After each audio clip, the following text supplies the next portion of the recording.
السلام عليكم، ازيكم يا اخواتي؟ عاملين ايه؟ بندعو عليكم من ايام بالف صحه وخير. وطبعا النهارده الاثنين، ونزل معانا باكج جديد كالافارو وليزارو وكليني. هما التلاتة جامدين جدا، بس انا معيش كوينز اساسا عشان افتح عليه. بس كونامي بعتت لنا رسالة النهاردة بتنبهنا بان تحديث 4.3.0 هيكون يوم الخميس، وهيكون في تحديث من المتجر.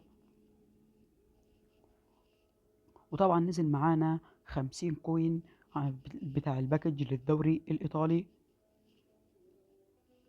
وطبعا بنسبة كبيرة جدا جدا جدا حملة كارلافار البرازيل هتنزل معانا يوم الخميس القادم بنسبة 99.9%. كمان كارنفال البرازيل هينزل معانا، وده ممكن شكل اللعيبة اللي تنزل. أتمنى إن هو ينزلنا ألعاب مجانية فيه. طبعا هينزل معانا حملة بايرن ميونخ، هيكون فيها 50 كوين زي الحملات اللي قبلها. وهينزل معانا لاعب في متجر النقاط كينجسلي كومان من النسخة اللي في الحزمة. دول ممكن اللاعب اللي هما ينزلوا في الحزمة، والمدرب رونالدو كونان هنستنى بقى بعد التحديث عشان نشوف هو هينزل بأسلوب ايه. كده كده حملة كابتن توسباسا فاضل لها يومين وتنتهي، وهينزل معانا يوم الخميس ان شاء الله حملة الكرنفال يا اخواتي.